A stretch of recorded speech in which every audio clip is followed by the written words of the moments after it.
Thank you, people, for your time and attention. I am going to start with the quote of Kundera. He says, "It takes so little, so infinitely little for a person to cross the border beyond which everything loses meaning. Love, convictions, faith, history, success. Human life, and herein lies its secret, takes place in the immediate proximity of that border. Even direct contact with it, not miles away, but a fraction of an inch." Ever since I got into the field of writing, I have been very, very intrigued by what makes a winner win. We all have goals and we all have dreams. Why do some of us stick, persist, find new ways, find different ways and reach? And why do some of us give up? So ever since I started penning on my first book, I was very intrigued by this whole why and what goes behind making a winner. So what I'm going to present to you today is little pearls that I collected in my journey the last 10 years while I put my books together. And I interviewed people we look up to as role models. And I'm going to share the things that have stayed with me and that I have revisited time and again to keep working towards my goals, which obviously keep changing too. So the first thing that I'm going to share with you is by Mr. Doshi. He's an architect. He's won the Padma Shri. This was when I was putting my second book together called Roots and Wings. And I had taken all my energy from all other roles and I had put it in the role of the mother. And yet I felt that the time, the energy and the focus that I'm giving, somehow the results I should get, what should happen to my daughter, was not happening. So I was very, very upset and I thought even work-wise I'm perhaps not, getting the right flow. So Mr. Doshi took me for a walk one morning and we were walking around the Set campus and he took me under a tree and he said, "Look up." And I looked up and he says, "So what do you see?" And the tree had nothing. It had no leaves. It was autumn. It was the month of autumn. And I'm like, well, the tree is going to die or at least it's half dead. So he says, yeah, you feel pretty much like that, right? The story of your life is kind of over or you're not getting there. I said, yeah, obviously. Well, months passed and in Feb, he invited me for a morning walk session once again. And we started chatting and he keeps talking about all the things he's learned. And he took me under the same tree and he said, "Look up." And I looked up and the tree was full. It was full of leaves, it had a nest, it had life, it had flowers. And he told me, he said, "What you saw back then in November was a frame." What all of us do is we always look at one frame as a whole picture. Okay, all of us go through phases when we feel it's not okay, I'm not good, the world is unfair, I want to correct you, whatever. He said for whatever reason one may feel low, beaten, but every phase in our life, every moment in our life is a frame and the entire life is a picture. So he said the days that you look at yourself, always think that it's a frame. And it's not a picture. And he also told me one little thing which kind of stayed with me. He said, like that tree, whatever we need to be, wherever we need to be, we are born with it. We are born for excellence. We are born for the sky. But see, all of us are not made to be Sachin Tendulkar. But we all have our individual skies. Your goal should be to reach your personal sky. And for that you're born with it. Maybe you may not see it happen. So that has stayed with me and I've revisited this.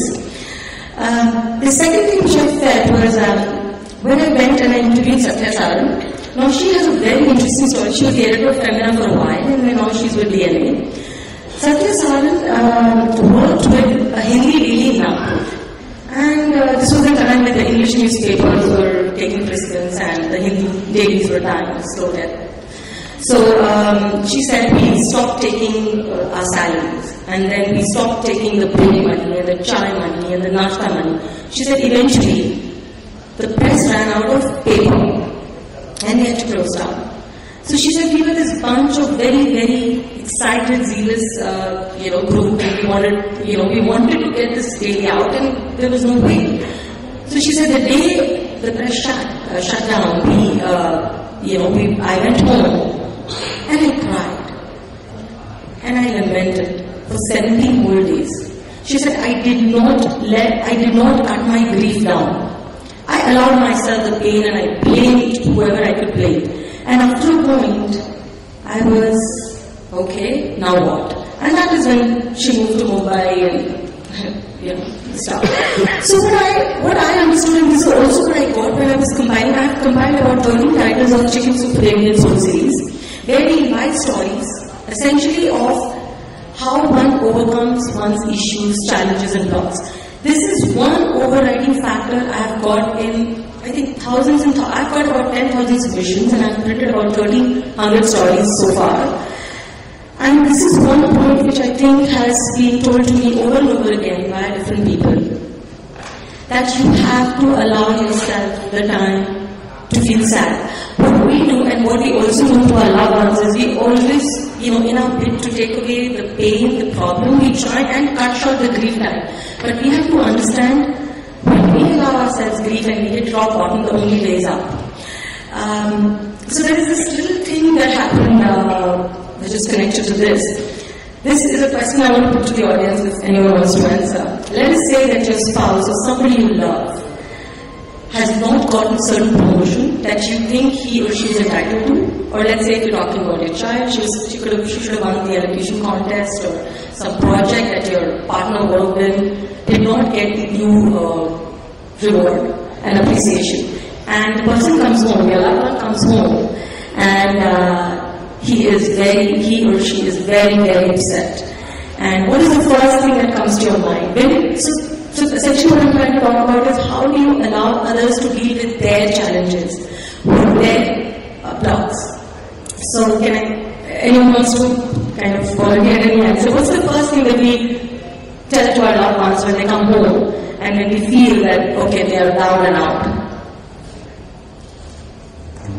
Anyone? Okay, I love you. That's really nice. Anything else? Very true. Very true. Because it doesn't matter anymore. The world is there. Very true. Yeah, whatever happens, so okay. Any other answers? This is not the end of the life. Very true. Okay, and then we say that, okay, maybe you should work more, you should open your mind and see what you missed out, or maybe the boss was a jerk, and blah, blah, blah. Now, I'm going to ask you to reverse the situation, okay? You're the one who's lost that particular contract or did not get the promotion and you come back and you are doing all of those things. We need to hear that. We need to hear that, okay, I love you. We need to hear that this is not the end of the life. But what is the first thing that we need to hear which helps us deal with a negative situation right there in front of us? All of us humans, we are the big suckers for empathy. So this happened when my first book was the first time that I sent to the publishers, it was rejected. When I came home, my daughter, 7-year-old daughter, told me, "Oh mom, I understand, you must be so dead inside, you must be feeling pathetic." I'm like, okay, someone knows what I'm feeling. And that set me 50% away, and this is one question that I have asked the people I've interviewed, I've asked my writers. If we just know that somebody over there understands our pain, we are going to get up, we are going to spring back, and we are going to fight, and we are going to learn, and we are going to be there. But just to know that one little thing that, okay, she understands how I'm feeling right now. So I have been using this a lot, and I feel that this helps me cope up with my failures, however temporary they may be, to know that somebody else has been there and somebody knows what it feels like. And we all know that all of us have been there. Now I want to move to my next point, which is about fear. Whenever I'm talking about being somewhere, whenever we do anything, okay, there's always this big sense of fear. Oh my God, what if I'm not good enough? And I was sending my book to publishing house, it was there. When I was coming right now to the stables, their fear is always there. So I went and I met Pandit Jasraj. This was about 7-8 years back. And I asked him, and in fact I didn't ask him, he asked me that, aren't you very scared that your book would not be good enough, or it would not be accepted, or it would not sell well, and blah blah blah. And I was like, yes, Panditji. And that time Panditji was about, I think 78 or 76. And he tells me, today in the morning when I was composing this rag, I was composing this music piece, and I got this feeling of major fear that, oh my God. And he said, even today, at 76, I feel that fear. So at your age, it's okay. But then he tells me something very interesting. He said, what we do is we always try and fight the fear, I shouldn't feel that way, and we try and fight that particular feeling that I shouldn't feel that way. He said, just learn to accept it. Keep it there, let it exist in one part of your brain, and just work alongside. So the thing is, not to create, not to try and face it or create your response to it, but just to accept that it is there. And I have tried this and it has worked. And there's another thing which Panditji shared with me along with this was, this happened in 1953 when Panditji he began his career as a tabla nawaz. And he said at one particular concert, he was very appalled at the treatment given to the accompanying artist. And he said, from today, I will never earn a penny from tabla, I will earn through my voice. So he signs a pact with God, and he says that, give me maybe on 25 rupees, but let me earn through my voice. Fast forward 11 years, he goes to Calcutta. There is a concert in which he's supposed to sing. But then Tabla Nawaz Mahapurush Shri Mishra, he has to go away for some reason, he has to. So the organizers come to Panditji and they request him, Panditji, we will give you 200 rupees. Can you please play the tabla? And 200 rupees was a big amount for him because he was barely managing it. So he said, no, I am not going to earn through the tabla. You want to pay me 25 rupees, pay me for my voice. So then I asked Panditji, why did you say it? Who was there to know? I mean, how would anyone have known? It's okay, the money would have been very handy. So he tells me that I can lie to the whole world. I can lie to my spouse and my children, but I can't lie to myself. Because the moment I lie to myself, I take out something from my dream, and my dream becomes a little diluted. So he says, just remember that there's one last thing which I want to say, which I shared with, which Mrinal shared with me, Mrinal Sen, the chili maker. So I asked him, I said, Renata, if you had to share one thing with my audience, what would it be? And this is the time when, in India, the parents are so geared up to have their children perform, to put in more than what they can in the children's education, in their extracurriculars, and yet we are trying to we are just draining them away, they're exhausting them. So he told me a very interesting line. He said, he was 82 then. He said, however aware I am of my capability as a filmmaker, or as I understand emotions or sensitivity, I also understand and am aware of my mediocrity in others. The moment we, as parents, as leaders, as employees, as partners, as friends, as you can take any role that you are in, the moment you understand that not that you yourself, however good you may be at A, B, C, D, you are still going to be mediocre in a lot of others, and also regarding the person that you're interacting with. He said that is going to change a whole lot of equation, and it may contribute to an environment where a person, you yourself will be more. So the moment you're aware of your mediocrity in others, and you allow mediocrity in others in their other fields, is the moment when you will strike that relationship where both of you can perhaps go places. So thank you so much.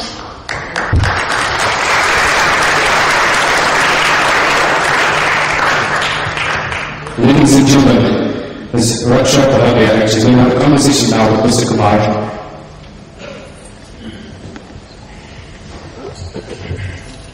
Thank you, Ms. Bharadia. That was some brilliant insights. into the human psyche. Parents, my dad somewhere in the audience, I hope he was listening as well. You're probably one of the few people in India who has written about the lives of some of the most interesting personalities, whether celebrity chefs, sports stars, Bollywood personalities, corporate czars, and people from all walks of life.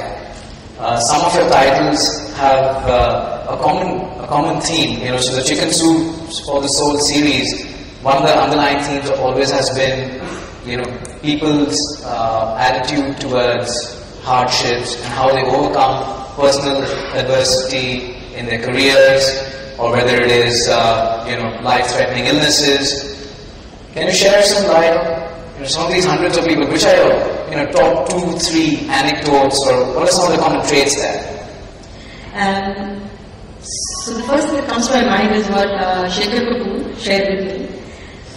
As we have issues in dealing with our challenges, there is the other side to it, that when I do something which I'm very proud of, that feeling remains, oh, I'm good, okay? And then at some point, this whole thing, I wouldn't call it arrogance, but somewhere our focus gets a little moved when the feeling of, I know what I am, is there. So I asked Shekhar this, and he told me, he said, when you do something, when you achieve your goal, okay, you are going to feel good about it, enjoy it, just don't hold on. It's going to come and it's going to go.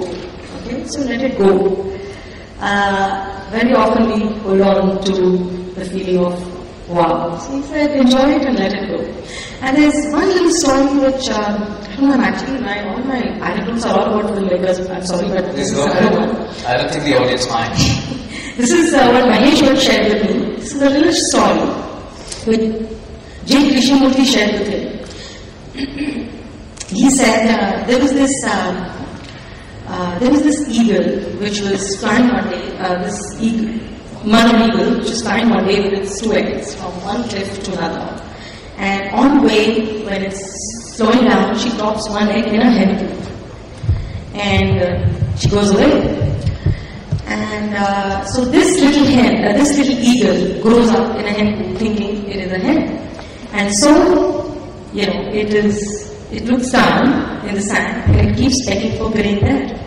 Once in a while, this little baby eagle looks up at the sky and feels that lure and dismisses it as just a fantasy and goes back to pecking.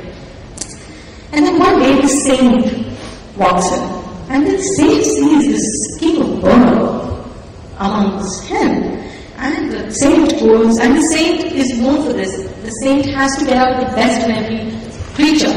So the saint goes to the baby eagle and almost eagle and says, "What are you doing? This is not your place. Your place is there. What are you doing here?" And the eagle says, "Just go away, please leave me alone. I don't know what you're saying. It's a new word." So the saint goes away, but the saint can't sleep. He cannot sleep because he can't imagine that there is this eagle, in a hen coop.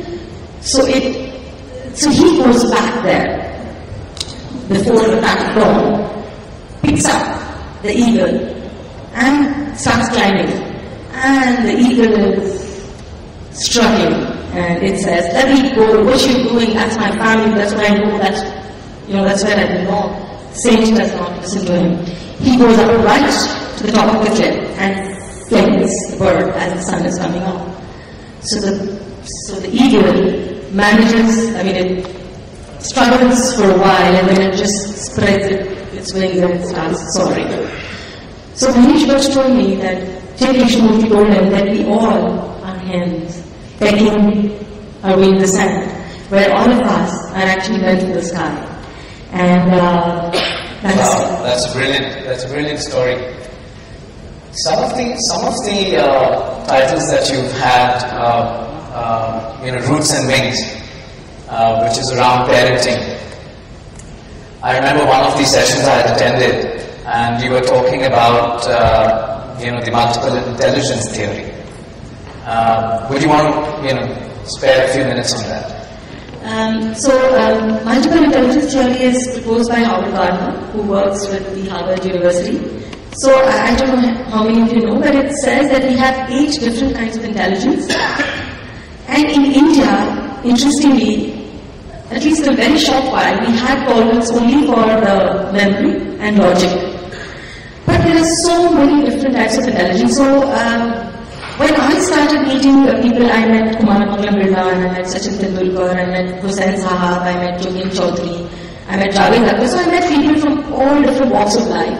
And interestingly, what I understood is, so the theories say that all of us, out of these, all of us have all 8 different kinds of intelligence, but not at the same level.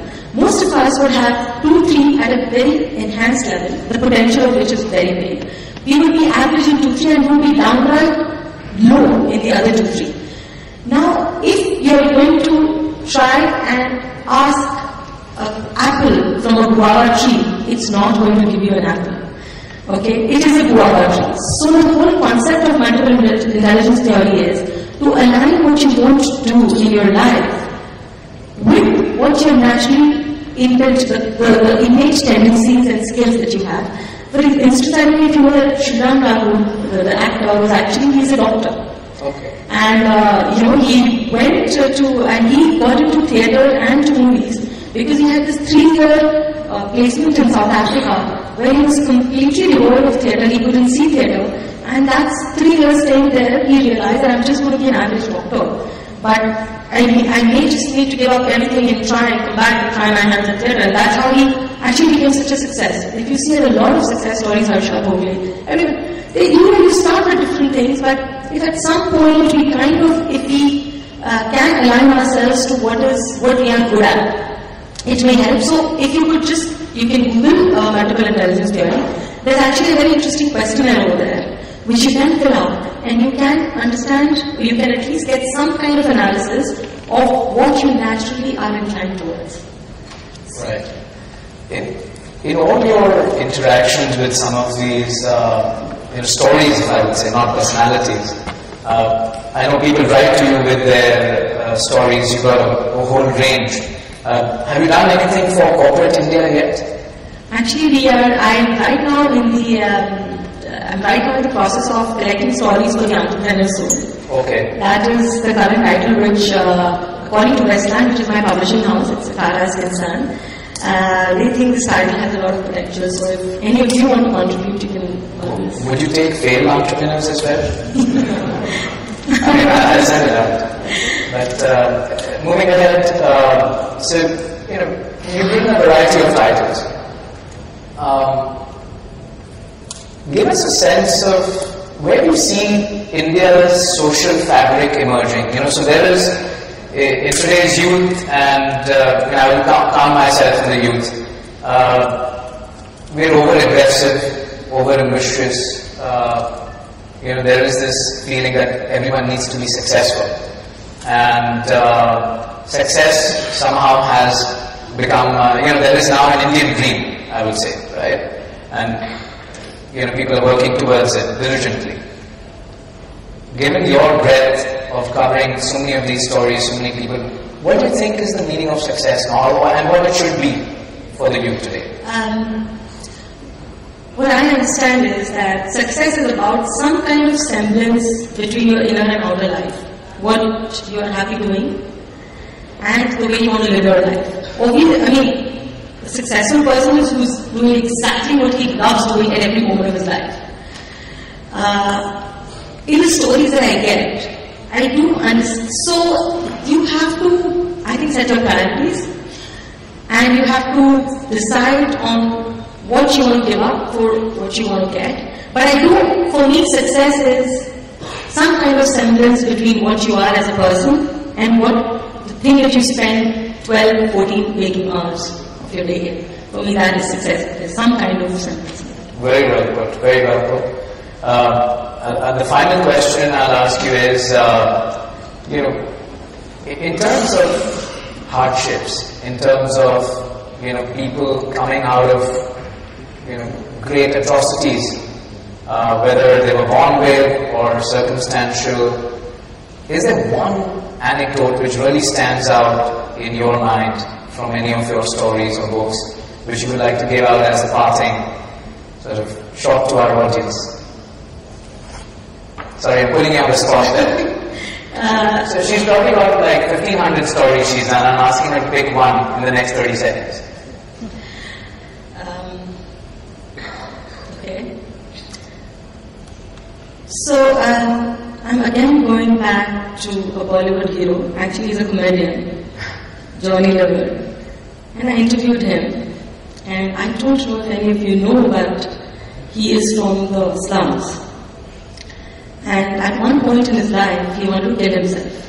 And you know how life is and would be in Indian slums.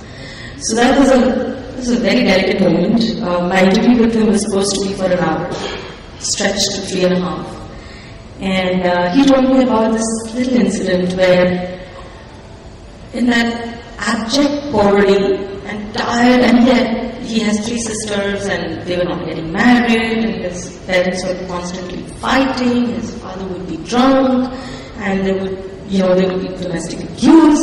And he said, I was so tired of it all that one day I went and I sat behind this little thin, saloons, which was there in the slum.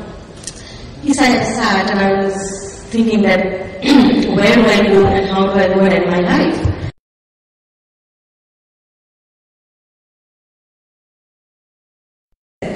It was so beautiful.